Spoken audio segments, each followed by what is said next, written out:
India ഒരു രാജ്യമല്ല, ഒരു ഭൂമിശാസ്ത്ര അത്ഭുതമാണ്. ഹിമാലയം മുതൽ കടലിലേക്ക് മറിഞ്ഞ ബാരൻ ഐലൻഡ് വരെ. ഇന്ത്യയുടെ വടക്കനതിരായി സ്ഥിതി ചെയ്യുന്ന ഹിമാലയം വെറും ഒരു പർവ്വതമല്ല, സംസ്കാരത്തിൻ്റെ അടയാളവും ജലസ്രോതസ്സുകളുടെ ഉത്ഭവ സ്ഥലവുമാണ്.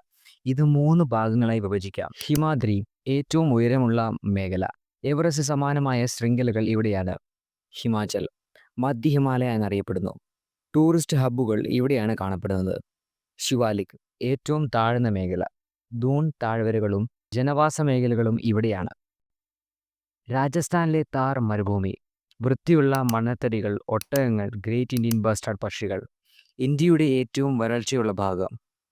ഇന്ദിരാഗാന്ധി കനാൽ വഴിയാണ് ഈ പ്രദേശങ്ങൾക്ക് വാട്ടർ സപ്ലൈ ചെയ്യുന്നത്. ഇന്ത്യയുടെ ഹൃദയഭാഗമെന്ന് വിളിക്കപ്പെടുന്നത് ഗംഗാ സമതലങ്ങളാണെന്ന് നിങ്ങൾക്കറിയാമോ? ഇത് രാജ്യത്തെ ഏറ്റവും ജനസംഖ്യയുള്ള പ്രദേശങ്ങളിലൊന്നാണ്. ഇവിടെ നടക്കുന്ന കൃഷിയും ഉപജീവന രീതിയും ഇന്ത്യയെ ആധാരശക്തിയാക്കുന്നു. ഹരിയാന, ഉത്തർപ്രദേശ്, പഞ്ചാബ്, ബീഹാർ തുടങ്ങിയ സംസ്ഥാനങ്ങൾ ഈ സമതലത്തിൻ്റെ ഭാഗങ്ങളാണ്. അറബിക്കടലിന് തീരത്ത് പുരാതനമായതും ദിവ്യതയും ചൂണ്ടി നിൽക്കുന്ന ഒരു നഗരമുണ്ട്, ദ്വാരക. ഇത് ഭഗവാൻ ശ്രീകൃഷ്ണൻ ഒരിക്കൽ ഭരണം ചെയ്തിരുന്ന നഗരമാണ്. ഇവിടുത്തെ കാറ്റിലും തിരമാലകളിലും വളരെ ഭക്തിയുടെ ശ്രുതിമധുരം നിറഞ്ഞിരിക്കുന്നു. ശ്രീകൃഷ്ണ ക്ഷേത്രത്തിൻ്റെ ഉയരം വാഴുന്ന ഗോപുരം കാലത്തെ കടന്ന് ഭക്തിയുടെ പ്രതീകമായി നിലകൊള്ളുന്നു. ആൻഡമാൻ ആൻഡ് നിക്കോബാർ ദ്വീപുകൾ ബംഗാൾ ഉൾക്കടലിൽ സ്ഥിതി ചെയ്യുന്നു.